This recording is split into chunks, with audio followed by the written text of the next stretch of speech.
Should we get started? You're all very welcome to LSE. And my name should be up there. Yeah, this is me. And I'm the Conor Gearty, and I'm at LSE. And I'm delighted to be chairing Francesca Klug. And as you can see, Professor Research Fellow, Centre for the Study of Human Rights. We've been working together for a very long time. And we have been working at King's, where Francesca was, and now at LSE, where Francesca is. And the bio reminds me, at King's College in the 90s, it was called the Human Rights Incorporation Project, of which Francesca was Senior Research Fellow. She's also been a Commissioner on the Equality and Human Rights Commission from 2006 to 2009, and a member of a small group within the Ministry of Justice just before the election, I think last time round, which I'm told, according to this, was the Bill of Rights and Responsibilities Reference Group. Sounds a bit not my Trotskyite. And so, in other words, since the 90s, Francesca Klug has been around this subject. And this that she's been around has been part political-legal, part policy, and part sort of intellectual, scholarly, philosophical. So there's a very rounded feel to the work. And there is a new book, I have to say, imminent. The book is not available now. This is an advanced plug. Is that fair enough? It's an advanced plug. 20% discount. You can get, if you take the risk of this book ever coming out, you can get 20% off now. 10 years ago, you could have bought it for 5p. But obviously, it becomes more expensive as it becomes a more realistic possibility. And I'm reliably informed and have read something that purports to be the book, that it will be out practically in a month's time? In May. In May. Which I think is more than 2 months. In May. So the book will be in May, and it's, we're going to hear about the book, but it's a distillation of a lot of what Francesca's been about. Would that be fair? Now, what there's going to be is there's going to be an opportunity. You're here, I hope you know this. LSE students sometimes have an unpleasant habit of walking out in the middle of things as though they were amazed to discover it went on longer than 5 minutes. You are here till just before 6 o'clock. You know that. That's my very polite way of suggesting you don't leave early. And therefore, what we're going to do is we're going to have what's called kind of conversation. It's slightly contrived, isn't it? Because we're not going to have our usual gossipy conversation about friends and so on. And then we're going to have an involvement of the audience. Do we have roving mics? We do. Two. Brilliant. And is this going to be on the web or? Yes. Now? Is it being streamed live? No. So it'll be on the web if you want to look at it again, to remind yourself of the publication date. May. Price, Francesca? Oh, I don't tend to know about things like All that. great authors are indifferent to price. Because this is with the 20% discount. Anyone who can do maths gets a prize. So it's in paperback $17.59, but I think that's with the 20% discount. I know. Okay. What can I do?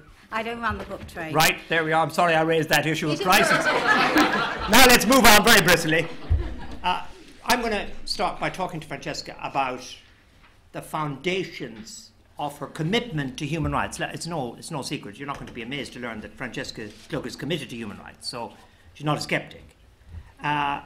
And the theme of the literary festival we're part of is foundations. And that is a theme that kind of informs what I'm going to talk about. Because there are foundations in personal commitment, and there are foundations in that to which you are committed. And it's interesting to ask the question why people care about human rights. You can understand why people care about banks, and why people care about insurance, and why people care about other aspects of legal study.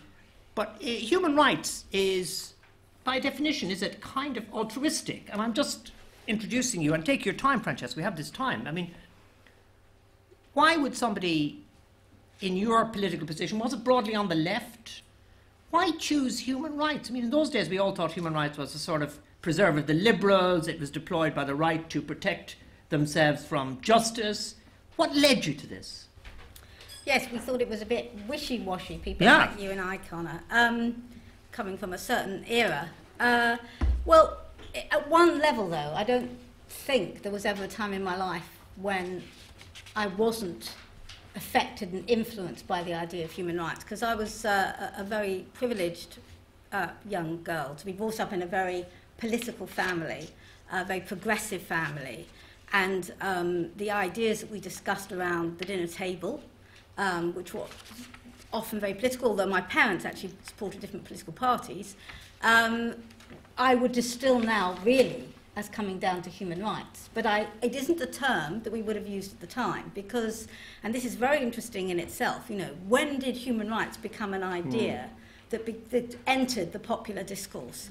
Certainly not in my childhood, and I'm not going to give you precise dates here, I'm far too old for that. But really what I think moved me specifically, and then I'll go back to my young childhood after that, was I found myself, I've had an extremely eclectic career. In fact, I've not really had one.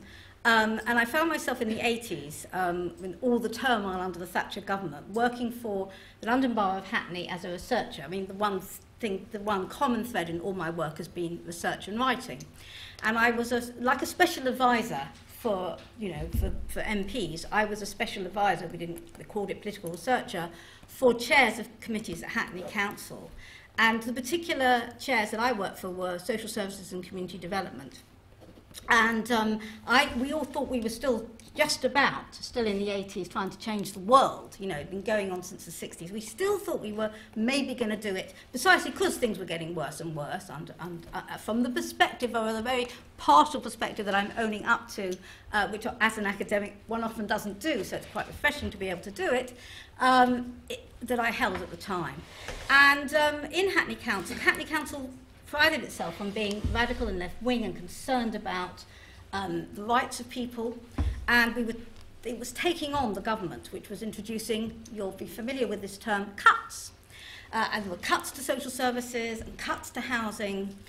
And I found myself increasingly uncomfortable with the positions that were all around me and that impacted on my work as a researcher, because I noticed what was invisible and what was visible. I noticed that the groups that were visible were the ones with either the loudest voice or the greatest voting clout. And the groups that were increasingly invisible at this point were the ones with the least voice and the least clout. And actually at that time, elderly people were particularly invisible, and disabled people.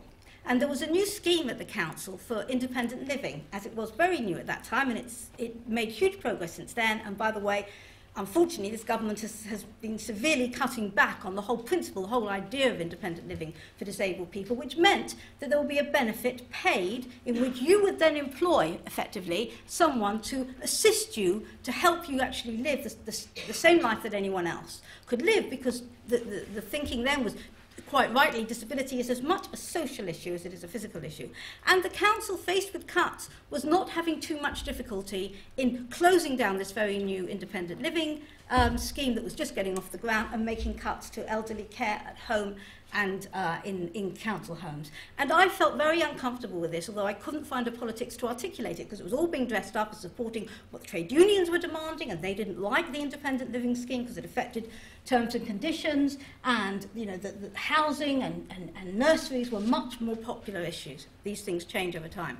Anyway, I then went for a job at Liberty without necessarily tying that experience to why I was going for a job at Liberty. I had been a researcher. This was to be the director of the research arm of Liberty, and I'd been a researcher at the Runnymede Trust, which is a race relations charity, before going to Hackney Council. So it just was a nice, attractive job to go for, and it was now becoming a director, and it seemed interesting. And it was only when I went to Liberty and I started to read the Universal Declaration of Human Rights, and I started to understand the thinking behind human rights, that I understood the roots of my discomfort at Hackney Council, apparently supporting a progressive policy in the context of cuts that the council definitely didn't want to make, but having been forced to, the priorities it was making was not based on those who had the greatest need, although it would have convinced itself it was, but those that had the loudest voice and those that were likely to most impact on the popular politics of the day.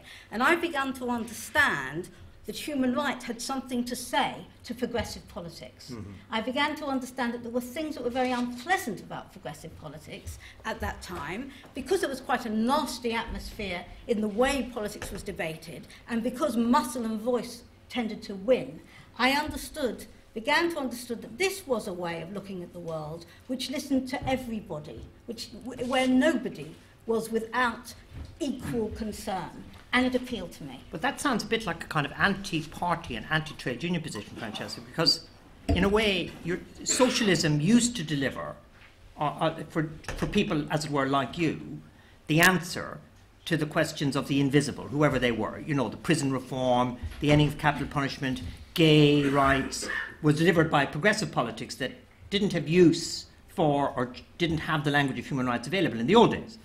And what I heard you saying, I may be wrong about this, is that you're reacting to the cornering of progressive ideas by a powerful political party, Labour, of which you're a bit critical in what you've just said, and a cornering of it by trade unions that were supportive of their own members rather than the wider society. Because the groups you've identified, of course, weren't unionised. So I'm wondering whether it was a reaction which was negative about the usual building blocks of progress in British society. Would that be fair?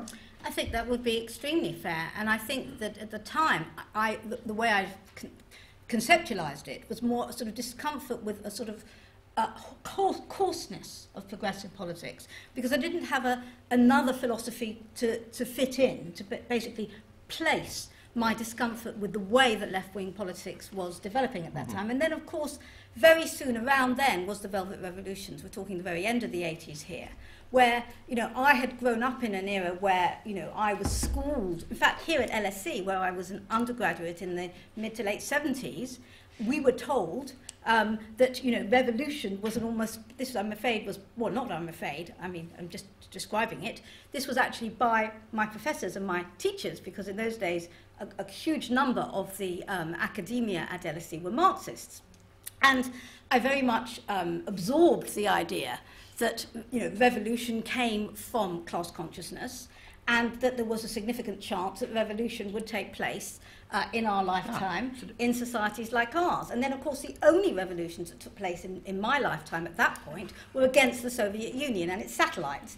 I found it quite difficult not to pause at that point and think, well, maybe something has gone a little bit wrong. But I did want to just take this back, because you asked me about my childhood, my family. Oh, yeah, right, absolutely. Yeah. I wanted to take this back because when I started to read the Universal Declaration of Human Rights and all the many, many treaties, at least 50 international human rights treaties at that point that had come out of it, something really struck a chord in me.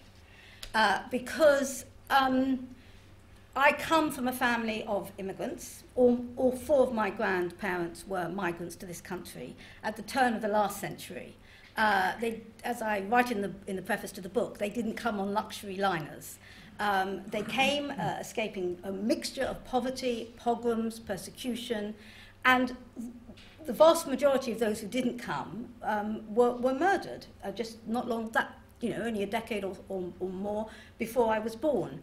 And that had happened to them simply because, not because of any particular religious faith, many of them were extremely secular actually, but because they were defined as Jewish, deemed to be Jewish. And this was a very big event to have been born into in one's own family. I was very young when my mother told me about, I must have been about 6 or 7, when she told me about the trip to Paris she'd made, say 10 years before I was born, to go and meet her first cousin for the first time. Because the Red Cross had tracked her down, and he and his wife were the only members of that particular branch of my mother's family. We're talking first cousin, so we're talking quite close relative, who'd survived, and that meant large numbers hadn't. But they had both survived, and they'd married just before they'd been deported to Auschwitz. And my mother described how you know, she was saying to them, well, you'll form a new life. They were going to go and try and emigrate to Australia. My family are very anti-Zionist. Israel didn't come into it. They were going to try and emigrate to Australia. And my mother said, you'll start a new life and you'll have a new family. And she said tears came down her cousin's wife's eyes the size of pebbles. And she said there won't be any children because she was experimented on by Mengele. So these kind of stories, you know, were what drove me personally to when I read the treaties that came out of that nightmare crucible of conflagration that the whole world had got caught up in, that so many groups had been destroyed simply because of a label, just that had led to this extraordinary explosion of international human rights treaties and the idea of human rights. I got there via Hackney Council, but suddenly I read something that spoke to the ghosts that existed before I was born. Yeah. Now, in the late 80s, you referred to that when you joined what was then probably the National Council for Civil Liberties, but became Liberty. Had they just become Liberty? Just become Liberty. Yeah. There was this emulation of, or echoing of, the anti-Soviet human rights people in the shape of something called Charter 88. And what had happened was that there was this kind of movement in this country, which I think you were involved in, which was about saying we should change the constitution here. And it was all tied to the Bill of Rights 1689. We were having one of our periodic celebrations of the past, at which this country, if I may say so, excels. And 1689 being very modern compared to 1215. Compared to 1215. Now, there's a point here, I think, about whether you were in favour of a Bill of Rights as early as 1989, 1988, because there was a big lively dispute on the left at the time. A lot of left people were anti it, so they hadn't, as it were, embraced the Universal Declaration the way you described you had done. But secondly, the Magna Carta. Do you think it's an effective way of doing politics in this country to use the past in this way? Do you think it was effective in 1989? It's kind of Anorak's question for you, and maybe people won't be interested.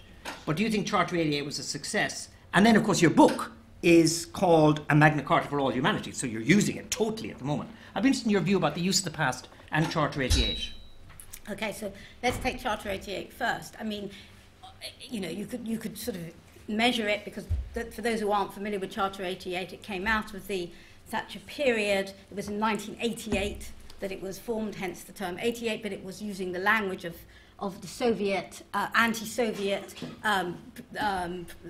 sort of groups that were being set up in Eastern Europe. One of them was called Charter, what was it called anyway? 77. Charter 77, that's it, so it was emulating that, Charter 88. And there was another one in called Samizdat as well. Samizdat, exactly. It's just giving away our ages, isn't it? Yeah, I mean, Samizdat was an easily purchased magazine freely available in London, which is a bit of a contradiction in terms, but never mind. And so it was emulating that in a completely different context. And it was very successful in persuading the then Labour opposition. Things go round and round, you see. Labour opposition to support constitutional reform, whilst it was ditching all its radical policies, it needed to kind of demonstrate that it had some new, nice-sounding ones. And so it was very successful, Charter 88, I think, in persuading Labour to support the idea of a Bill of Rights. We'll come back to that, I think, later on in terms of the detail. And devolution, and of course the Scotland Act, the Wales Act. Northern Ireland had its own obvious own independent story. And freedom of information all came out of the demands of Charter 88, which was basically saying that, you know, we need a constitutional revolution rather than a socialist revolution in this country. I was on the council, I was very involved in it. I was very aware that it was speaking in the idiom of the English language and English history, and I used the word English actually quite advisedly, although at the same time it was very much defending the rights of Scottish people, the Welsh people and the Northern Irish people to have their own assemblies. And I had mixed feelings about that, and of course that relates back to the book, because I had become familiar with what I was just describing, which was the aspiration for treating every human being of equal worth that came out of the horrors that took place in the 1930s and 40s, and which the whole world at some level virtually had got caught up in to some degree. And out of that had come an insight about our common humanity, which I felt Charter 88 wasn't necessarily fully considering in the way it expressed itself looking at the past. But in terms of the Magna Carta, which is what I think you're then asking me for, Okay, so we all know that this is the 800th anniversary of the Magna Carta. I suspect everyone in this room knows that, and if you don't, believe me, you're going to be told in the next few weeks and months. When I was a little girl, and people used to ask me, what were your 3 best wishes? One of them always was time travel. I always wanted to travel back in time and see what life was like. I must admit, I never got quite to 12, 15 in my imagination. Oh, thank God for that. I thought you were going to say at the age of 6 you wanted to be in Runnymede in June 12, 15. No, but I did work for Runnymede, so clearly this was always a driving force. But when I came to think I've got to write this book before I retire from this period of my life after 25 years working in human rights in one form or another, for 5 years in Liberty and then 20 years in academia, I thought that I'd like to sort of time travel in reverse, because this extraordinary coincidence of 2015 being both the 800th anniversary of the Magna Carta and the same moment in time where our Prime Minister is proud to say that we should be distancing ourselves from universal human rights, that we should repeal the Human Rights Act, which is based on universal human rights, replace it with something with the title British Bill of Rights at the front of it, and take steps to consider withdrawing from the European Court of Human Rights and ultimately the European Convention on Human Rights. And it seemed a fantastic coincidence of events, and it seemed to me it was time to consider what would the barons have thought if they had been able to time travel in reverse and turn up now and find out that we've got this huge national celebration for their Magna Carta, which actually they considered to be a terrible failure at the time. It only lasted for 3 months before it was annulled by the Pope at the persuasion of King John. There's much more to say about the Magna Carta. Well, the Pope was the European Court of Human Rights of the day, wasn't he? Precisely, absolutely. And then you could imagine sort of Eleanor Roosevelt, who was the person who said, let the Universal Declaration of Human Rights be an international Magna Carta for all people everywhere. She is really the source of the title of my book, just sort of, made slightly less sexist, because she actually said for all men everywhere, so I've ended up for all humanity. But we get her point. What would she feel if she, turned up here now and she found that this Magna Carta that she drew inspiration from was actually being presented as where time should stand still, and the universal human rights that she was the mover and shaker behind, and which were absolutely reflected in the European Convention on Human Rights, are being dissed by the same society that she drew such inspiration from. And this is what drove me to want to write the book. But is Magna Carta one of those things, Francesca, that it's much better off not to read? That you can be really keen on something as long as you're steeped in the ignorance of it. What on earth does it have, I'm not now giving you a little test on Magna Carta, but can you draw anything out of Magna Carta? Oh, look, cards. Can you draw anything out of it? You can, which is actually speaking to today. Yes, you can. There's 3.5 articles still on the statute book. It is the longest English enactment, and it is English, by the way. It is the longest English enactment on our statute book. Half an article is on the statute book? It's 3.5. Oh, wow. It's not, two of them are now merged into one, and the famous one that everyone will recognise is no free man shall be seized or imprisoned, except by the lawful judgment of his peers or by the law of the land. And that is now merged with that was Article 39, it's now merged with another article which was 40 into one article, which is, to no one will we deny or delay right or justice. And I mean, these are pretty inspiring words when you think they're 800 years old. It doesn't bear a huge amount of scrutiny. What's so wonderful is when you read a historian writing exactly 100 years ago on the 700th anniversary of Magna Carta. This was one of the most enjoyable aspects of writing and researching this book, is to read a historian who wrote on the 700th anniversary, W.M. McKechnie, who was saying this really is anachronism to think that this is the source of our liberties today, and this was 100 years ago. Or if you read Holt, who wrote, I think about 40 years ago, he said the Magna Carta survived more by propaganda than by law. Now, it is fascinating to talk about the myth of the propaganda and why it has had such symbolism down the ages. But in terms of the law, I mean, if to no one was justice delayed and right delayed or denied, would the suspects who were detained indefinitely in Belmarsh have had to use the Human Rights Act to get a remedy rather than the Magna Carta? Would those who were subject to what is effectively house arrest, that is a control order, and this is very much in the news now, it's been changed, by the way, by this government from a control order to a TPIM, you know, like, sounds so harmless, like let's go out and have a gin and tonic and a TPIM. But it's effectively a form of house arrest.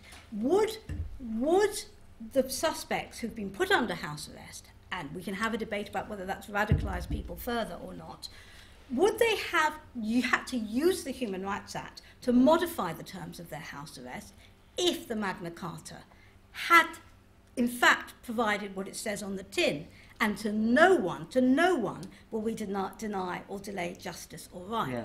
And in fact, that no one was always very circumscribed. At the time that the Magna Carta was sealed, it's estimated about 10 to 20% of the population was impacted by it. Counted as. Was counted as a free man. Yeah. Women were clearly not free men, not just because of the language, but because they have their own little clauses about forced marriage is regulated. It's regulated. It's not abolished, but it's regulated such that you mustn't be disparaged. In other words, you mustn't be forced to marry someone of a lower status than yourself. Serfs are basically invisible. And the other group that's singled out are, it just so happens, and speaks to me again personally, Jews. Yeah. Jewish people who are clearly not free men, and I won't go into the unpleasant way they're talked about in the Magna Carta right now, but it's quite clear that the Magna Carta has some inspiring terms, but it is a product of medieval England, medieval Europe. Why wouldn't it be? Yeah. Now, your subtitle is Homing In on Human Rights, so it's Magna Carta for all humanity. And so you're drawing from Magna Carta an insight about human rights that you're now fleshing out. And I suppose I'm wondering, the theme of this whole event is foundations, you know. Where's the ethic in human rights to contrast, say, with Magna Carta? Or actually, is human rights just rooted in foundations of the past? So its truth lies only in the fact of our being able to describe past documents as reflecting it? Or is there more to human rights than that? You implied there was when you said that you didn't like the way in which Charter 88 was constituted so much in the past. Where's the ethic in human rights? Where's the values? It's just Magna Carta recycled for today? Well, it's actually, you know, first of all, most people, I think, I mean, everyone in this room will have their own take on what human rights are. And I imagine that most people coming to the literary festival at LSE will not necessarily believe everything they read in the newspapers about human rights. But I suspect if I were to ask you to put a show of hands, a lot of you would equate human rights with civil liberties. And a lot of people in Britain associate civil liberties with something from the past, something sort of quintessentially English, stroke British, question mark. I do need to interrupt myself just here. And anyone Scottish in the audience can help me pronounce this correctly. The Treaty of Arbroath. How do you pronounce it? Scottish people? Arbroath. Arbroath. I think, sir, you might even be from Arbroath. You were so enthusiastic about that. Arbroath. Arbroath. It sounds like a broth with a nice Scottish accent, doesn't it, as opposed to mine. Thank you. It is, I mean, you probably know it far better than me. It was written nearly 100 years, I think it is, after the Magna Carta. But it really strikes you, I mean, it's basically another appeal to the European Court of Human Rights called the Pope at the time, and it's an appeal for independence from England. Ring a bell, as I say, history also goes round in circles. It doesn't just go in a linear form. But the universalism, it's fascinating. Compared to the Magna Carta, the universalism within the Treaty of Arbroath. People who know they beat Bonaccord 36-0 will know Arbroath, won't they? So if you know your football, you know Arbroath. The biggest ever win in a football match in the history of football. Football is definitely my weakness. Talks about there shall be no distinction. It quotes Christ, I think, or quotes the Gospels, rather. There shall be no distinction between Scots and English, Greek and Jew. It is such a contrast to the Magna Carta in that sense, and this is very interesting thinking about discourse today. But the point about post-war universal human rights, the whole thinking, is that it is a dramatic, in my opinion and my analysis, shift from what went before. That's the whole point about it. If we think, a way into this discussion from my point of view would be to think about Charlie Hebdo and the reaction of people in France and all through Europe of wanting to reclaim what they call as Enlightenment values, which means I should be able to say what I want, I shouldn't care who I offend, there's no right not to be offended, etc. When the drafters sat down at the end of the Second World War to draft the Universal Declaration of Human Rights, they didn't say, how can we defend Enlightenment values? They said, what has gone so completely, hopelessly wrong with Enlightenment values? How did it happen that here in so-called civilized Europe, the most uncivilized, barbaric, to use their terms, acts which have impacted... See, I have to have my cards. Right. There was a response. This is the preamble to the Universal Declaration of Human Rights, written as a response to the barbarous acts which have outraged the conscience of mankind. It was an attempt not at self-praise, at saying, aren't we wonderful, we shall ignore everything we did in the name of empire, the torture in Kenya, the annihilation in Amritsar, and say, England stands for liberty. It was quite the reverse.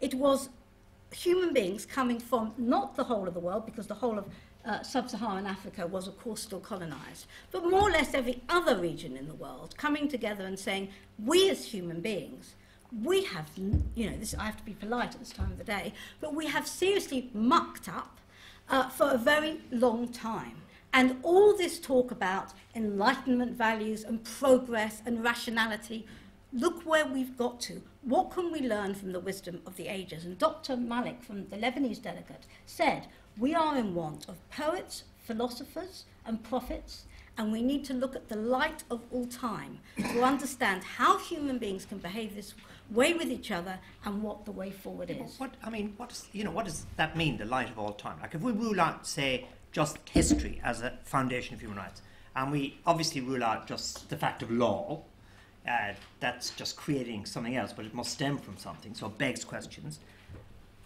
And it's not the Enlightenment. I mean, is it religion, maybe? Where does this thing come from? Why do people care in the way that you're describing? What's the ethic?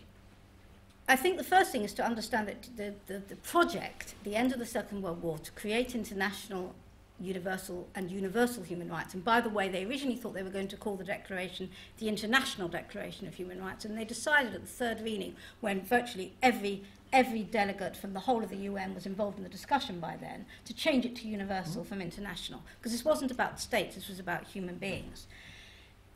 This was a deliberate attempt to craft an ethic. And it can sound, we talked at the beginning, you and I, Conor, about how in our youth, socialists, we thought human rights was very wishy-washy and liberal, and I recognise as I'm saying it, it can sound like that. But I think throughout human time, and that's what Dr. Malik was trying to say, human beings have searched for a way to make sense of being on this earth and how do we live with each other. And yes, that has been one of the foundations of the great religions. But what they were trying to say is the whole of humanity living together. It's not instead of different belief systems. I mean, the people that crafted the Universal Declaration of Human Rights were Marxists, socialists, social democrats, liberals, conservatives, Muslims, Christians, Hindus, Confucians. It wasn't instead, but it was saying, is there something we can now learn from the fact that we're all going to kill each other if we carry on like this? It's very simple talk. Out of that has come 50 international human rights treaties, I think it's about 57 now, which are enforced in law to some varying degrees, both either through the constitutions of many, many countries around the world, or through international human rights bodies, whether they are quasi-judicial like the UN Human Rights Committee or actually judicial like the European Court of Human Rights, trying to help us put a mirror up to ourselves which doesn't look back to the past and stay there, but says we look at the past so that we can learn from the wisdom of the ages and then go to the future. A set of minimal standards to live by, but aspirations to look forward to. That's all it is, human rights. Supposing you to put another point of view, which is that after the war there was a tremendous push to have a serious commitment to human rights, and that would have meant a justiciable intervention by an international body. and the Universal Declaration of Human Rights is a kind of consolation prize for the people who lost. And the people who lost were the nations that were still subjugated by colonial powers, that the great powers decided they couldn't be bothered with human rights, and that all these human rights sort of great people like Pact and so on were really sceptical about the Universal Declaration. Yeah, he was sceptical. I mean, does that not undermine your kind of rather dramatic claims about the Universal Declaration of Human Rights? I think it's quite the contrary. I think the fact that, I mean, I have greatest respect for someone like Pact, but I think the fact that those who really saw human rights as purely a legalistic framework and a continuation of the Enlightenment felt disillusioned by it is all to its credit, in my personal opinion. I mean, the real test, I mean, you know, because I could talk about this all day and all week, but you will have gone by then. You know, Conor said you've got to stay till 6. I know you will have gone by the time I'm bored with this subject. but I think one test for the point you're making is practice, the word praxis. The most fascinating thing is these debates went on. At the time that the Universal Declaration of Human Rights was adopted in 1948, the American Anthropological Association quite rightly said, you know, this is Western hegemonic thought. This is just like the Enlightenment, in fact, because what was the problem with the Enlightenment? The problem with the Enlightenment was an attempt to universalize Western values, to say, you shall be liberal, you shall be tolerant. You know, as Salah bin Habib says, the brilliant, if you don't know her, because I do tend to find that men get quoted a lot more than women in the academic literature on human rights. Can't think why, but I really recommend Salah bin Habib to you. And she says the problem with the Enlightenment is it only tolerated the other if the other was like you. You know, and the real, and so at the time of the Universal Declaration was adopted, the American Anthropological Association said this is Western imperial thought, and every culture should be equally respected. There are no universal values, blah, blah, blah. The really interesting issue now, you know, 66 years on, and it is quite a long time, it's not as long as 800 years, but it's a reasonable amount of time, is that you have human rights practice all over the world. Of course you have conflicts and debates. You have the anti-human rights practice and people who disagree with it and say, you know, what is this Western idea? But the truth is that, you know, everywhere you want to look in the world, Burma, Egypt, Palestine, Iran, yeah, you name it, every day of the week you can read about a human rights campaign, human rights defenders. It has, you know, it isn't the totality of thinking, it isn't the totality of politics, but it has a purchase in reality. What's interesting about that, really interesting, is you are not looking at it as a legal subject. So you started that by talking about the 50, whatever it is, 7 treaties and so on, which create a kind of international law. But that's not how you end. And you're really, one of the purposes of the book, as I remember from reading it in draft, was trying to get across this idea that human rights is about more than, greater than law. And that's the way you've ended there. Do you think law is an enemy of human rights or a friend of human rights? Most people think it is a legal subject, you know. What's the relationship between law and human rights? Well, when you all buy the book, you will see that I discuss this at great length, but to try and answer it simply here, I mean, the Judge Rabinder Singh, who is a friend of ours, both put it extremely well at a conference, of course, on the Magna Carta. There's one every other week this year, saying that human rights are not primarily a legal concept, they are a moral concept. Now, the draft of the Universal Declaration of Human Rights was never intended to be a legally enforceable, or they decided very early on that they couldn't get away with it being, frankly, a legally enforceable document, so they described it endlessly. You know, all the drafters constantly use words like moral, ethic, conscience. They were very clear about it. But to my mind, it was a very fortunate thing that they couldn't initially start with a legally enforceable document, because they had to think about what human rights are about. What the sort of questions they ask themselves are the questions moral philosophers ask. And indeed, they drew on this symposium before we had, you know, the concept of virtual. There was a virtual symposium who contributed Aldous Huxley, Gandhi, Lasky, what was that famous, you'll know him, famous Catholic philosopher? Maritime. And they wrote, they sent their thoughts about what this Universal Declaration should be to the drafters. And so they weren't by now thinking about law, they were thinking about ethics and moral philosophy.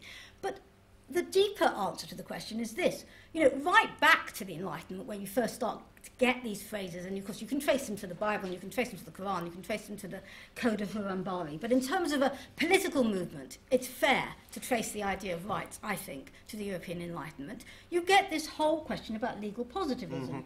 What is, you know, this whole debate, you know, Jeremy Bentham famously saying human rights are nonsense and indescriptible rights, indescriptible, inalienable rights are nonsense on stilts, because if you don't have a duty bearer, if they're not enforced in law, you can't have a legal right. But the point of human rights was to find a framework by which you would judge the law. That's the point. You know, if it is simply the law, then what is human rights becomes whatever the law says it is. And how do you know whether it's complying with human rights or not? Can I interrupt there, Francesca? If you then make human rights part of a higher law, you're getting the law to judge the law. So it becomes a kind of trap, doesn't it? Because the judges declare what rights are. And that's, let's face it, that can be in opposition to the moral dimensions of rights that you're talking about. Because it can't be determined. But human rights is an ethic, it's an argument, it's a set of values. And that's why, for those good-hearted people who really hope that it could all be settled now, because human rights, there they are in all these international treaties, and even if we don't like the domestic human rights laws, you said we can have a higher law that can determine it. It's really sad, because this debate will never end. You cannot safeguard human rights through the law. You can only safeguard human rights through debate, through argument, and through practice, above all. And through moral judgment. I'm reminded of Martin Luther King. You know, Martin Luther King said, I don't have to obey a law which is not a moral law. And he didn't use the language of human rights in the letter from Birmingham jail, but he talked about the absolute, later he does, I know, absolute certainty that he could evaluate laws. Now, can we say about, say, an interpretation of the Human Rights Act by the Supreme Court, which says that certain horrible things are allowed, which we in our ethic and so on, in our discourse and in our practice think shouldn't be allowed, can we say that's not a law? You know, it's a law. Of course, it's a law. In inverted commas, law, but it's a breach of the ethic of human rights. Yeah, we must be able to say it. We must be able to say it, or we create a what's it called? When it's ruled by judges instead of ruled by gods. Oh yeah, Keith Ewing's idea was juristocracy. That's it, juristocracy. Yeah, absolutely. I mean, we started off, by the way, what Conor hasn't told you, is disagreeing on all this. In fact, that's how we met. We were informally introduced in order to fight each other to the death, like a sort of Roman duel in Liberty. He doesn't like me to say the date, so I'll spare him that. It's a long time ago, long before we worked at King's together. And I was apparently on the side of a Bill of Rights based on the European Convention on Human Rights, and he was apparently against it. And he, of course, beat me into the ground pulp. He was so successful that Liberty still produced a Bill of Rights based on the European Convention on Human Rights. But over the years, would it be fair to say our ideas have converged hugely? I'm not going there. I'm not getting into this complicated Jesuitical argument. So I think, okay. That's called surrender. Let's say this. We do agree, I think, that, what did Keith call it? Keith Ewing call Juristocracy. it? Juristocracy is the ultimate nightmare of where human rights can lead, and it is part of the problem we're in now, in this country now, where, you know, people's understanding of human rights is taken from the last case as deliberately reinstated by the last piece in the newspaper, where you have winners and losers, and no one has any idea what the common denominator between of the thinking is, what the ethic is. And so we have a huge backlash against human rights. I think human rights is an argument. And in fact, it's what you say it is, Conor. I agree with him, he doesn't agree with me, but I'm happy to say that I agree with him. It's a visibility project, Conor said. That's what human rights is, it's a visibility project. And I want to just add a little bit to what you've said and see what you think, Conor. I was thinking about this. Unfortunately, I didn't put it in my books, I only thought about it afterwards. But it seems to me that human rights is, in a way, a project which is the sort of reverse of the see no evil, hear no evil, speak no evil. Because it's by having an ethic based on a text, the Universal Declaration, you have to have a text to have an ethic. There's a text, there's an ethic, then there's an argument, and there's practice. Through that process, you shine a light, and so you see the evil. You voice your opposition, so you hear the evil. And by doing that, you then give voice to the people who are experiencing the evil so that they can speak it. Through that visibility project, and that's just fleshing out your visibility project, you then have aspirations for a better life. And you can say, well, this is so vague, how do you know something is human rights, how do you know something isn't? Well, when you look at, if you like, and I respect them, Marxist texts, religious texts, liberal texts, you know the difference between a human rights argument and those. And then you know that human rights has some substance. Right. And that allows you to push for a law as a space within which people can, as it were, reverse the hear no evil, see no evil thing. So the law, the Human Rights Act, look, let's face it, you were very involved, and not skirted around it. You were very involved in producing a really unusual legal text, the Human Rights Act. And what's, if I may say so, unusual about it is you tried to square the democratic and the judicial circles by this Declaration of Incompatibility, and it's a clever document. Is that because you saw that the Human Rights Act could somehow be a platform for what you've just described? That yes. litigation has a role to play? For sure. Yeah. I mean, I wrote in the book, and I think I agree with it. Somebody might want to pick me up on this later and persuade me I don't agree with it. That human rights, that the values, it's an ethic, but it has to be capable of legal expression. In other words, the law doesn't encompass it all, but you have to be able, for it to be a human right, to turn it into an aspect of what you're saying into law, if you follow me. And that's what we were trying to do through the Human Rights Act, for sure. That is truth. Because when they drafted the Universal Declaration of Human Rights, and I'm sorry to sound a bit like, one of those religious people that keeps going back to my Bible, but when they drafted it, there was a sort of moment of wisdom, I think, that led to its drafting. And they talked about, just as the word human transforms the word right, and very often in this discourse people are only talking about the right aspect of this equation and not the human rights.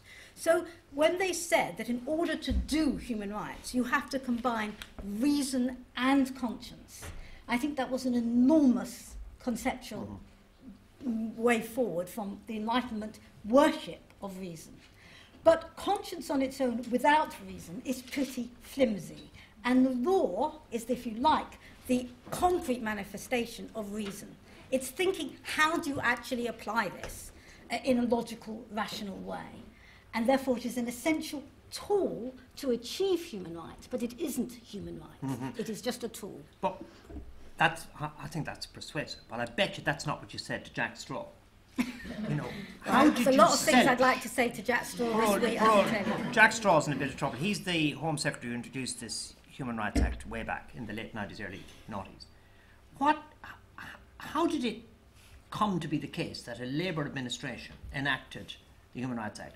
What were the selling points that got the thing through, and how did the people who came up with it, including prominently yourself, but the Declaration of Incompatibility mechanism, just to be a bit of an anorak for a moment, how did that come up, and how did you get it through, or how did people get it through? Well, Charter 88 put it on the agenda. I mean, if you read seriously now, if you are interested in this story, I do go into it in the book. It was a moment in time. It was a moment in time because we had three, I think it was, conservative governments elected on a minority vote. So people were questioning the democratic system, much as they are now. The New Labour was being born, and New Labour, as I mentioned earlier, was ditching a lot of old Labour policies and was looking for some new ones.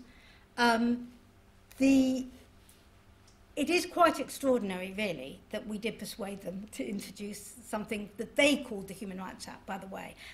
I can castigate myself here, because I was part of a group that was trying to persuade them to call it something else at the time, which does look to the past rather than to the future, and didn't have the word human in it. But we thought the People's Charter was what Liberty called it, because that was what the Chartists called their charter. British Bill of Rights we're perfectly comfortable with at the time, provided that it was based on universal human rights, because we were worried that people wouldn't know what human rights were. That wasn't sort of English, it wasn't sort of British. It wasn't sort of British, and it wouldn't resonate, and I wrote a paper, which I found in writing this book, and I completely forgotten I'd written. I was really amazed when I read it. I thought, I agree with that.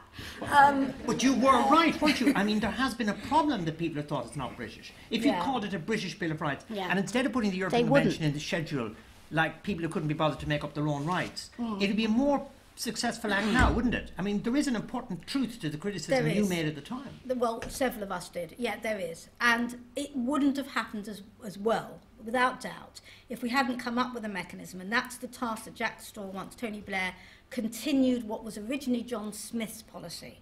John Smith was a Scottish constitutional reformer, and he really believed in it, and he died prematurely, as everyone knows. And Tony Blair was saddled with this policy, and I was working at Liberties still, and that's how I was just in the right place at the right time, or the wrong place at the wrong time, depending how you want to look at it. And so I, as director of their research arm, was sent to meet Tony Blair. It's just chance. It could have been anybody. And the first thing he said to me, he sat down in this room, was, Francesca, we're going to honour John Smith's commitment to this, but I have to tell you, I personally don't believe in bills of rights. And I said to him, well, if you mean because judges can have the final say in the law, I've been talking to Conor Gearty, so I don't believe in them either. And what was then put on to it was Jack Straw who continued the policy because he was Shadow Home Secretary, and he set us the task. We had to come up with a model where judges would not be able to overturn acts of parliament as they can in the Supreme Court in America or Canada or Germany. And if we hadn't come up with a model that resolved that problem, there wasn't going to be a Bill of Rights. And so, like anything else, when you're set a challenge, you meet it, don't you? Because, it's interesting, it's been picked up by a lot of other countries, this declaration of incompatibility idea, non-enforceable declaration. For lawyers, it's kind of heresy, but for political legal lawyers, it's kind of fun because it puts law in the political rather than outside it. Well, it was at King's College Law School. By this time, I had been appointed, as you know, and that's how Conor and I actually became colleagues rather than enemies. Colleagues are always the worst enemies, aren't they? Not that we were. The truth is that everything I proposed, I showed Conor at the time. I used to leave little notes in his. Do you remember this? No, I don't. Yeah, he's tried. This is becoming because like an Oscar speech. At the time, he was meant to be totally opposed to all this, but I would leave in his pigeonhole, would you just have a look at this, please? And every time I'd get a response, it was extremely helpful. So he doesn't like to admit he had a far bigger role than he did in it. But it was indirect, I admit. And in brown envelopes. Yes, so Professor Robert Blackburn at King's College Law School set up a project, Human Rights Incorporation project, to look at how we could incorporate the European Convention on Human Rights into UK law. I happened to get the job. These things are such chance, partly. And then my whole job, that's all I had to do all day, every day, was go in the library, look at every model of a Bill of Rights in the world, look at what the problems were, and try and come up with a way that we could have something that would stand up as a Bill of Rights, in that it would be a higher law with this universal ethic incorporated in it, but would still allow Parliament to have the final say in what the law of the land is. That was the challenge. Well, if that's all you do every day, all day, every day for 4 or 5 years, you better come up with an answer. You'd be really, really poor if you didn't. So it wasn't that extraordinary, really. We're going to go to the audience in a minute, but I can't help but ask you this. Is there a degree of concern that one of the paradoxes of your achievement is that the Human Rights Act can be repealed? Because by going for a politically embedded rather than a supra-political document, it is possible for a political party to go on an election manifesto and say we can repeal it. And the logic of your position is they have to be able to do that. You will fight them and so on, but that is fair game. Well, this is where everybody in this room and all the people you know and everyone you're on Facebook with and everyone who follows you on Twitter comes in. Because in the end of the day, we managed in this country to get something called the Human Rights Act. I've got lists here of all the people that have benefited. There's a list in my book. Somewhere my colleague and Zoe has got booklets that we've got here for free that's got lists. Zoe, did you remember to bring those free booklets? They've got a list of people. The free booklets all around. Good, well done. I think there's a list at the end. Helen Warble, sitting in the middle, very quietly, and worked with me on the Human Rights Incorporation project for here, has produced the most brilliant research about who's benefited under the Human Rights Act. These people have benefited because we've had a higher law which fills in the gaps when specific legislation is silent or indifferent. That's what Bills of Rights do. But it is an ordinary act of Parliament. It can be repealed. I still stand by that. And if people don't fight to defend it, we'll lose it. And in the end, it's down to all of us. Do you think it'll still be, last question from me, do you think it'll still be there in 5 years? Well, I don't want to have the last answer being depending who wins the election, but it's a pretty depressing answer, but that's the honest truth. I think the Conservative Party, and this is not a party political point, it's just a description of parties' own self-definition, have said that if they are elected, they will very speedily repeal the Human Rights Act. They will demand of the European Court of Human Rights that their rulings become advisory, which their own former Attorney General Dominic Grieve described as a breach of the fundamental principles of international human rights law. Therefore, we would have to leave the European Convention on Human Rights because you cannot be a member of it and not abide by the judgments of the European Court of Human Rights. The Council of Europe immediately made that clear. If Britain leaves, the whole edifice could crumble. The other parties almost certainly won't go down this route, but you know, the price of liberty is eternal vigilance. Any political party would go down that route if they were in power, and people don't stop them. And I have to tell you that having introduced the Human Rights Act, the New Labour really regretted it. If you didn't notice that, take it from me, and would have got rid of it if they could have, and people stopped them doing so. The difference is that they are not boasting it in their manifesto that they will. So vigilance will never be over, I'm afraid. Thank you. Time for Q&A. What I'm going to do is I'm going to let people catch my eye. If anybody wants to catch my eye, maybe there's none. There's a gentleman already caught my eye. Our broth man has priority, instant priority, who will now tell us about the match and what the halftime score was. I'm going to apply rigorous gender diversity controls. I'm looking for and we have 3, but we're now favouring the right. So can the left think hard about intervening? Gentleman has the microphone. I think you should say who you are unless you especially don't want to, and it's going to be pretty brief questions. We're going to try and keep this moving. Sir. John Holbrook, I'm a barrister and I'm also write for Spiked Online. I'm very much looking forward to your book because I loved your last book, Values for a Godless Age. It seemed to me you really captured the spirit that led to the Human Rights Act being introduced, namely that there had been a collapse of both the grand narratives on both the left and the right. And you obviously hoped. Much better than me, by the way. Thank you. Yeah, okay, can we get a move on here? I think there's too much of this praise going on. We're setting a bad tone. Can we get? Don't worry, it's not going to last. Good man, John. And you rather hoped that the Human Rights Act was going to sort of be the saviour for humanity. It would be a document that people would sign up to, they would support enthusiastically. It seems to me you no longer have that enthusiasm, particularly when Conor asked you, is it going to last? You're not too sure. And it was interesting that you said even the Labour Party would like to get rid of it if it could. The truth of the matter is that human rights have not captured the public's imagination.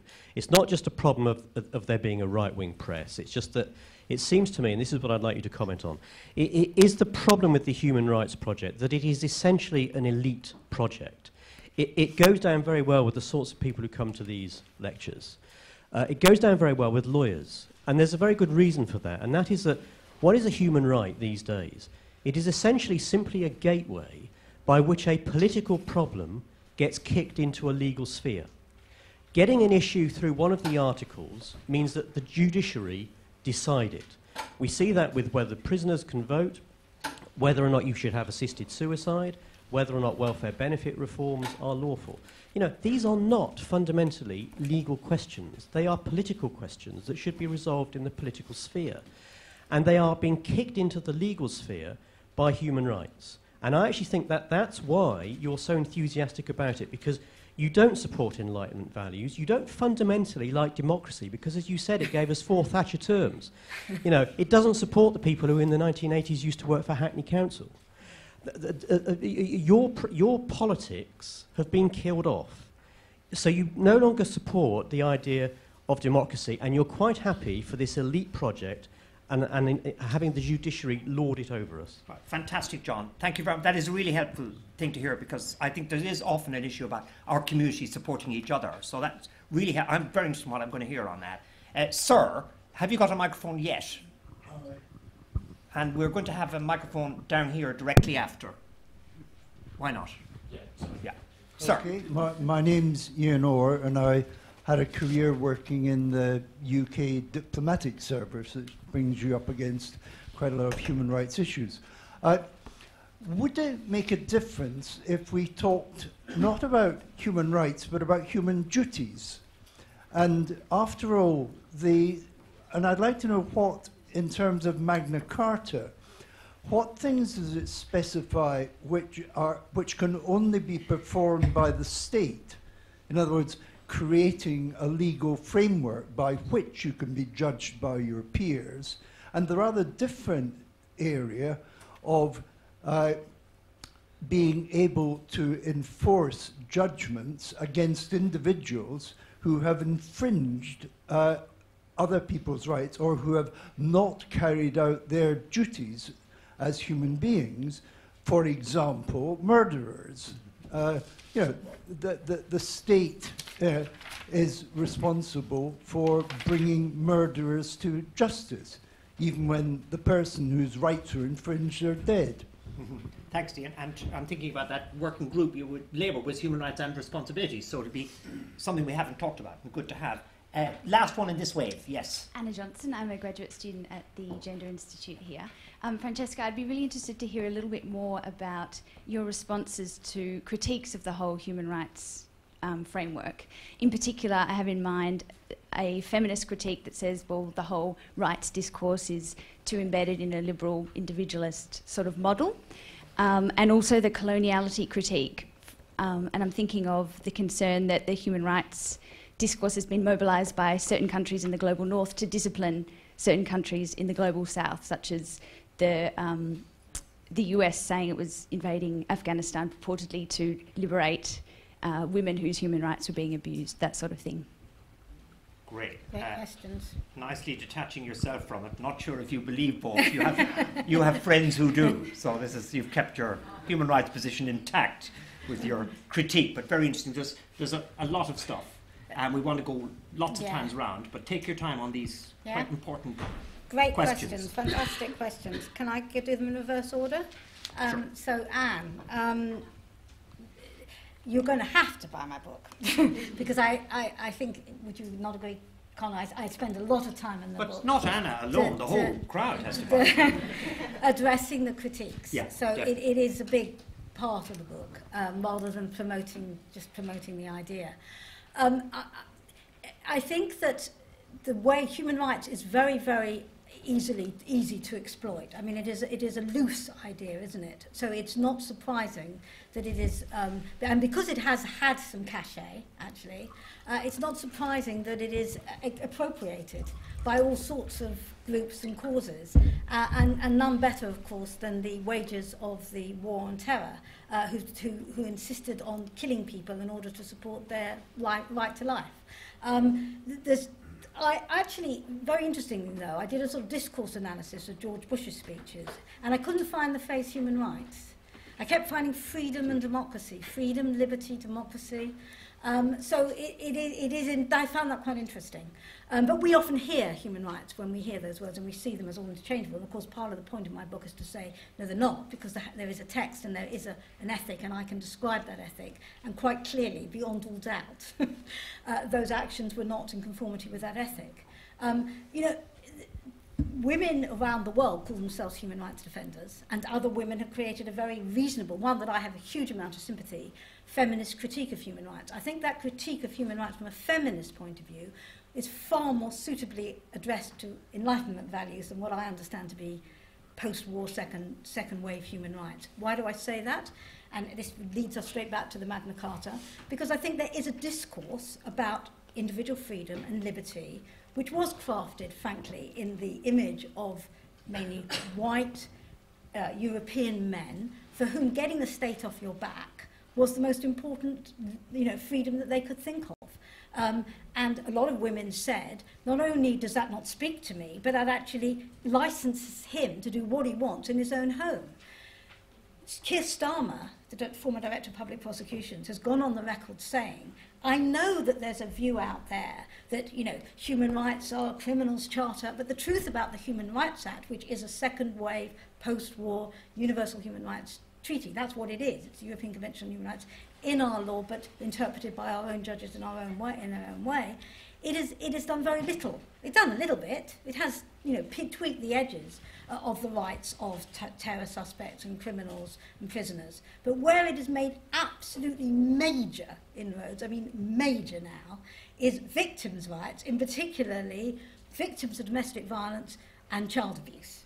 Now, this is counterintuitive if you get your knowledge from the press. And there's not, we can have a discussion why this particular day in, day out war has been waged, there is a self-interest of the press because they didn't like the right to privacy that was introduced to the Human Rights Act. And if I ran a newspaper, I'd feel the same, because if if your whole business is anyway in big trouble, and they are in big trouble in the digital age, this is all you need, this like a hole in the head, and you've got an organ every day to say this is bad, we can get rid of it, this is bad, we can get rid of it. You would, if you're running a business, do that. But it's not me saying this. This is the Director of Public Prosecutions who's gone to spend the last 5 years of his life prosecuting people. And what he has written and given chapter and verse on is how the Human Rights Act has helped women in this particular way. But why has it? Because the second wave, the post-Second World War framework is about an ethic of how human beings are with each other.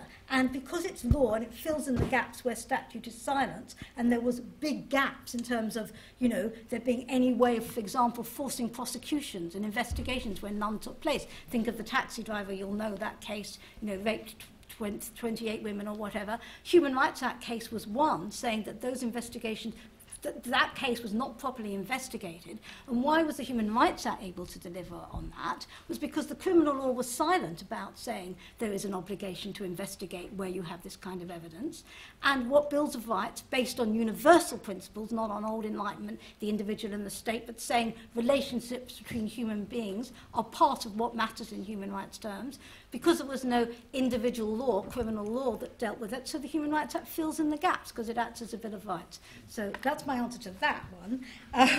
Duties. Well, Tom Paine, I haven't written this down on my big card, so now I've got to use my memory, and I'm worrying now. I'm getting what's the wonderful phrase of the week? A brain phase. And Natalie Bennett, I think we call who her. Who I love even more, because as a woman, she's prepared to admit what I'm preparing to admit now, which is I'm getting a brain fade. But Tom Paine famously said, they complained when they passed the French Declaration of the Rights of Man that why wasn't there a French Declaration of Duties?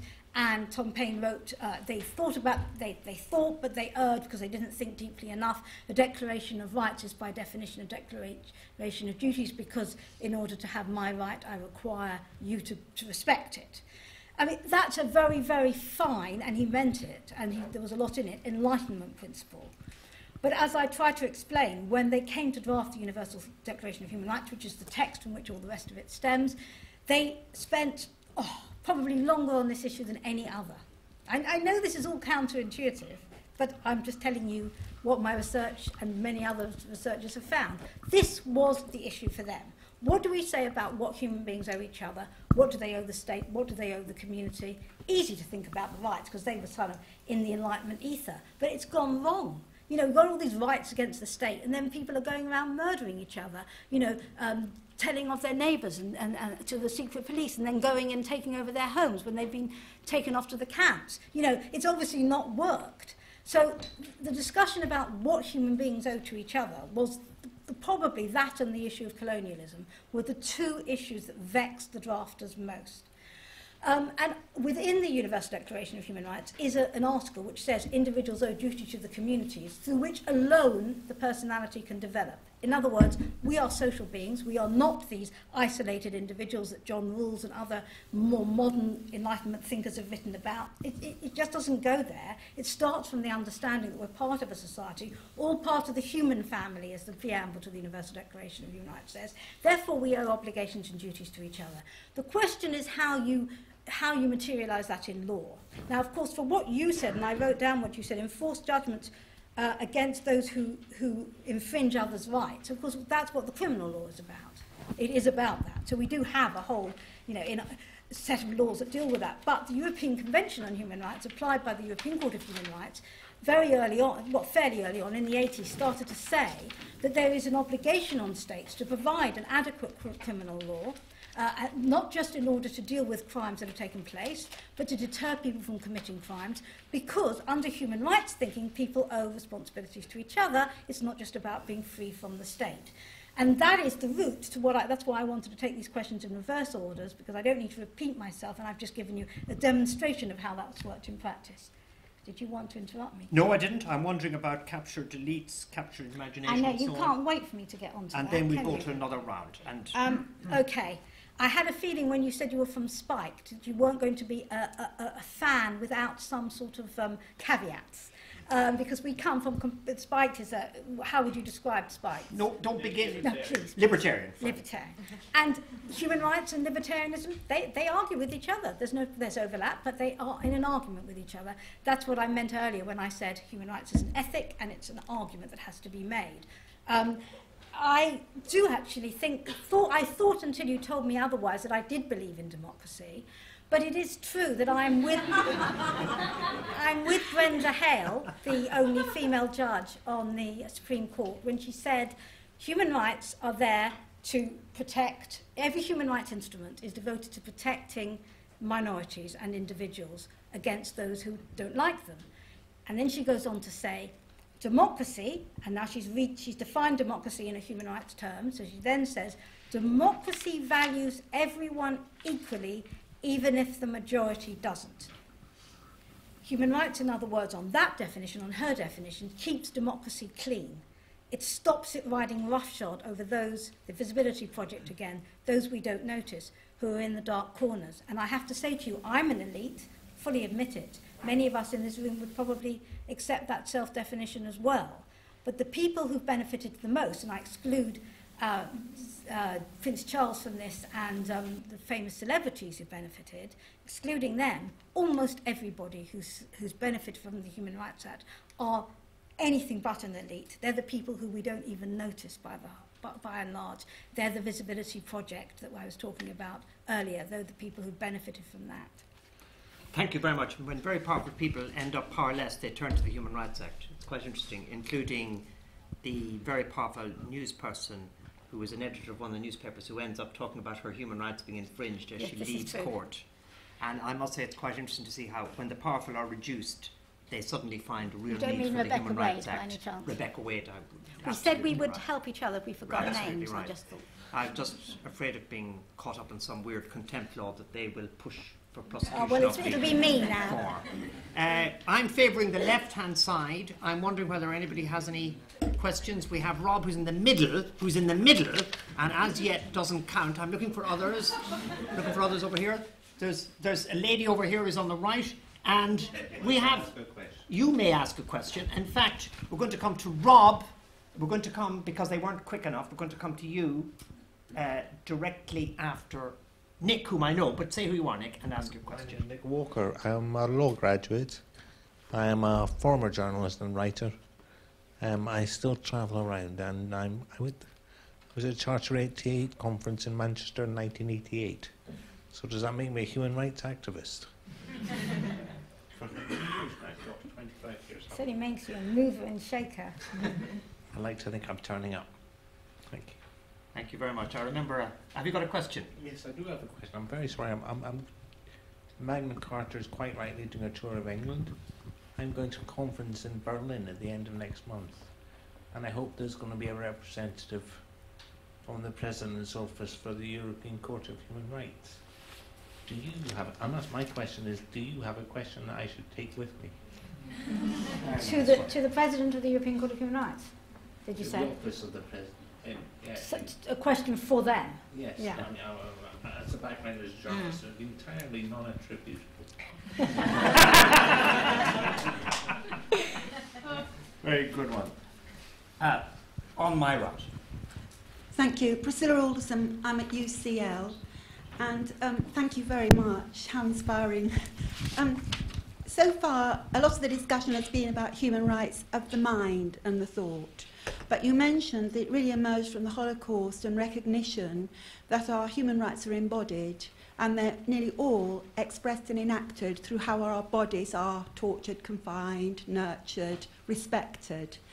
And I wondered if you mentioned in your book about the physicality of human rights, and perhaps also the innateness of them, that perhaps from our vulnerable, innate human nature, very unfashionable thing for sociologists to think about, but they are deeply within us in our need and our relationships from the start. They're not artificial things that we learn and acquire later on, and we do them because they are, because we have to.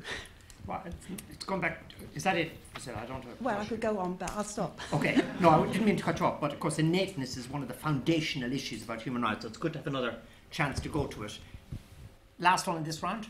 I'm Robert Craig. I'm a teacher here at LSE. I was just curious. I don't know how technical we can get, but from a legal perspective, I've got a question about the effectiveness of your 5-year project, because when I was coming through the system, Conor taught me human rights many years ago at King's, and we talked about Canada a lot, and how Canada was the Canadian system, and how there was this overriding ability of Parliament to overcome an adverse decision, which they've never used. And this was part of the problem why they didn't want to do it, because they were like, we're never going to do this Canadian system, because that means we're going to be subject to a juristocracy. And this was why this clever new method was implemented. My question is there not a sense that, unfortunately, despite your best intentions and the best intentions of the drafters, we're now in a new situation where, fortunately or unfortunately, however you describe it, we've got a quasi-Canadian situation now. Because every time there is an adverse judgment, it is changed. You've got Cameron in Parliament now saying, after Thompson, I have to change this. I'll do the minimum necessary, but I have to change this. Yeah. And when you've got the ECHR make a decision or a judgment, we've got the House of Lords now saying no more, but certainly no less, and no less, but certainly no more, which to me means very little breathing space. And argumentum, locutum, judicium, finitum, whatever it is, which he said, Strasbourg has spoken, the case is closed. So when you've got all three of these elements, and every DOI is now changed, we've now got a situation where the norms by which the officials of the system run it are now deciding mean that there is now a strong convention that we have to change every single time. So despite your intentions, we now have a quasi-Canadian situation, and therefore we now have a juristocracy, which means we've lost our flexibility, we've lost our political constitution, and that means and that's maybe, rather than this elite problem, that's the real problem, isn't it? Is that British people do not want to lose that flexibility politically. They feel it, and they can feel this transition from a political to a legal constitution. Don't like it. Right, thanks, Rob. Very clear and not technical at all, really. But I'm going to try and get another round of questions in. So if you could keep these three, they're a bit more specific maybe than the last three, shortish, we can go back to the crowd. Okay, let's start with Priscilla, because it's in a different ball game, and these two are more similar. As Conor said, what you're leading into there is the whole issue of the foundation of human rights. Is there a foundation? Which is another theme that I do explore a lot in the book, so it's a very interesting question. Morsink, Johannes Morsink, who wrote the sort of seminal text on the Universal Declaration of Human Rights, he develops this theory that there is an inherent, if you like, capacity to empathise with others. That's what the foundation of human rights is, which I think is what you were getting at. I found all the foundational theories fascinating. I don't think you need to have one to make the case for human rights, because it is an argument. And arguments can be argued internally based on their own logic. And my argument for human rights is simply this: I'm still waiting for something better to come along that shows me how we can manage to live together peaceably in a diverse world, respecting each other's difference while seeing what we have in common is greater than what divides us. Robert, and then I'm going to try and think of a question for you. I'm giving myself time here to ask. Robert, now, I think I've been wondering how I was going to deal with a slightly more technical question if it came up. So I just want to translate what you said very quickly for anyone if they weren't entirely sure what you were getting at. There's a lot of people nodding there, Francesca. Which is simply this. Conor referred to the way we approach the Human Rights Act, those of us who were involved in it, and we basically were given this task to find a way to allow our parliamentary democracy, as it is conceived in this country, to keep going fundamentally within the same constitutional norms. And we looked at other systems, and Canada being one that we studied a great deal, New Zealand being another. And in Canada, the reason why the then Labour government didn't want to follow Canada was that although it had a get-out clause, that you could pass legislation which said this legislation stands notwithstanding our Bill of Rights, our Charter of Rights. No law by the federal parliament was ever passed with that rider on it, because what government ever wants to say, we passed a law that breaches human rights? So we tried to find another way which said that the courts could say, rather than expecting parliament to ever say, we passed a law that doesn't support human rights, the courts could say, this law doesn't comply with human rights, and then parliament, really government under our system, could decide whether to change the law or not.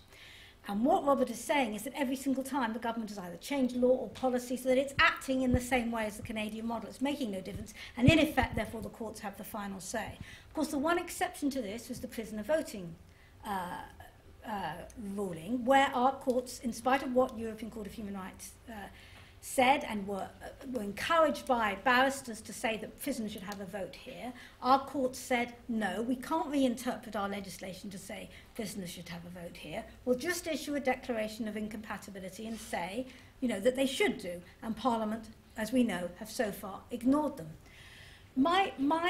Therefore, that is no, I'm sorry, it is the exception that proves the rule. Therefore, it is possible for that to happen. That's the point I'm making here. My own personal take on this is as follows, and I'll be as quick as I can.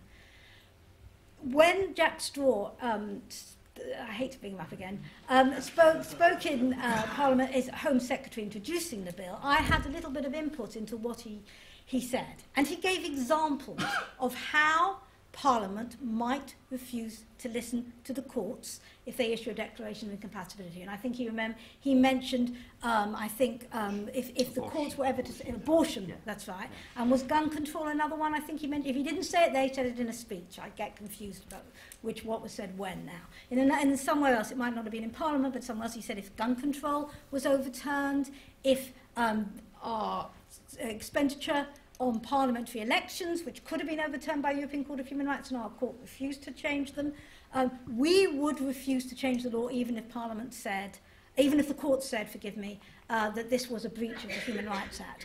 And I still believe that our model allows that. What has been happening is as follows. It doesn't suit the politicians to say that they have decided to keep the law as it is or to change the law as it is. It suits them to say it's all the court's fault. So the case that Robert was referring to was, I think, the Sex Offenders Register, where Cameron goes to court and says, what can I do? What can I do? The Supreme Court has told me I've got to change the Sex Offenders Register to allow people to have an appeal. Now, you may think that's actually very reasonable because you've got people on the Sex Offenders Register who did something when they were 14 and they're on it for life and they can never, ever, ever appeal to get off it, ever. And our court said it breaches the Human Rights Act because there is no appeal. But Parliament could have ignored it. Under our system, Parliament is sovereign. And Cameron went and pretended he was forced to change the law by the courts and then introduced the change, which he was not forced to do at all. I don't think it's possible to legislate for that kind of mendacity. I think that is about citizens educating themselves and saying, rubbish, you're lying to us. This isn't true. You didn't have to change the law. That is the only way to deal with it. And Nick's question, okay. And then a quick fire question to the from you European Court of guys. Human Rights, right? I think you have to say this. You do really, really good work, but people in this country aren't understanding what you do. How are you going to find a way to explain the ethical principles behind the judgments that you make? Because you don't do that now. That's the question. Very good. Now look, quick fire. We've only got 5 minutes. I want people to be able to get out of here on time. Quick fire questions. We've got one in the middle. It'll take a while for the microphone to get to the person in the middle. Have we got anybody over here? Have we got another one? We have a hand tentatively up. There it is. Second microphone with them. Names and quick. Helen Wildball from the British Institute of Human Rights. I'm the Helen that Francesca referred to earlier. I have to declare that interest, but I'm here with my VHR hat on. I'm responding to a couple of questions from behind me. I'm sorry, I couldn't remember your names, but about how human rights are all about judges deciding things and are very legal and maybe sometimes political. I wanted to add that people's understanding of human rights are based on those stories that they read in the newspapers, and they're usually the big legal cases that happen in our courts, normally the Supreme Court. But that from speaking from BHR, I go around the country and speak to social workers, doctors, nurses, teachers about human rights, and I talk to ordinary people as well. And I can say that from my work and BHR's work, the main way that the Human Rights Act is used is by people, individuals, sometimes supported by advocates, if they can find one, but people having conversations with service providers about human rights. Right. And it's useful for them that it's legal because it gives its that's what gives it its teeth. But it's a tool for them. It's a way to have a conversation about, you've made this decision about my treatment, or this service is poor. What can we do about that? And human rights is how that's being done. I take it as a comment, and I hear from the front row, all the Francesca fans here in the middle. It's a comment, which means I'm not going to ask you to say much about it. It's a very valuable one. It's a very valuable one. Is this the person who previously... Have you got a microphone? What's happened to it? Yeah, yes. There you are. Away you go. Hi, my name's Nico, and I'm studying my gap year. What's your name? Nico. Nico, yeah. right. And I was just wondering if you could please clarify juristocracy, as I didn't understand it, and what problems it poses. Okay. Do we have a third? We had you change. You wanted to come in. Do we have anybody else? Fairness, diversity, etc. Blah blah. Right. Away you go. Last one. Thank you. My name's Andrew Small. I study an MSc Human Rights here at LSE. I come from a country that has no Bill of Rights, and probably no Bill of Rights on the horizon. It's Australia. But what we do have are a number of implied rights from the Constitution, implied right to freedom of speech and freedom of political assembly. Do you think that's an acceptable substitute for a Bill of Rights, based on your own experience in drafting the British Act? Very, very, very nice, which we haven't covered at all. Helen's, we really say yes, here. Absolutely, can't improve on it. Nico's could be quite short, because it's a sort of technical question about juristocracy, and then end with Andrew. Well, okay. Nico, what it is basically what the papers tell you we live under every day of the week, which is ruled by judges, that democracy is... It's the thing I apparently, according to our friend up there, support, which is the end of democracy, and rule by judges instead, which we don't live under, I'm glad to say, I don't think. And in terms of Australia, I remember being shipped out to Australia, or rather flown out to Australia in order to speak at a conference for the ACT to develop their own Bill of Rights, and there have been various Bills of Rights in parts of territories of Australia. And I remember that they wanted to do what we did here, which was to have a Bill of Rights, which still left the same word with the legislature. You'd have to tell me whether this is a... So in other words, you haven't got one at the federal level, but you have got various ones at the state levels or territory levels. The whole point for me, Bills of Rights, I do think they're important, and I do think they give power to the powerless, to the least elite, because they're the ones that have nothing else to turn to. That's why you get so many terror suspects, travellers, all the groups, people in Iraq who would never, ever, ever be able to claim any rights if the Human Rights Act was repealed. I can tell you, in any of the countries that we invade, the Conservative policy document is very clear, there will never be extraterritoriality again. We will go back to those good old days where we can talk about liberty here and torture everybody else abroad. Sorry, I'm speaking in shorthand now and exaggerating my point, but you get it. Those are the people that are going to miss the most, because they will never, ever win through the democratic system. That doesn't mean I don't believe in democracy. I seriously do believe in democracy, but I do believe in a democracy that cares for every individual, not just the majority. And if in Australia you found a way to have a democracy like that without a Bill of Rights, it's not the Bill of Rights that matters to me. It's the universal human rights principles. That's what I care about. Thank you. Great. Marvellous way to end. You haven't got time. You have not got time for that round of applause. I want a better round of applause a bit later on. There is a rival conversation on the 10th of June, which is between Shami Chakrabarty and Francesca. So if you thought there was a bit too much of me, or you felt that I didn't draw out Francesca, which you can come to another one. It's on the 10th of June, and the book, especially you guys on the web who weren't here tonight, you come to that one, the 10th of June. The book will be available at this ridiculously cheap price that's completely escaped my mind. That's the launch. That's the launch. That's the launch of the book. 20% off still? Then? No. You buy your book. Buy your book now. Also, this is an event put on not just by the LSE Festival, it's put on by the Centre for Study of Human Rights, and you can follow the Centre for Study of Rights on Twitter, and you can do it on Facebook, and you can come to its events. Fantastic operation. I used to be very closely involved in it. So it's going strong under Zoe Gillard over here, and please keep an eye on the Centre for the Study of Human Rights. Thank you all for contributing. Thank you to the questioners. Actually, a fantastic range of questions. But as we walk out, but just before we walk out, massive round of applause to Francesca Klug.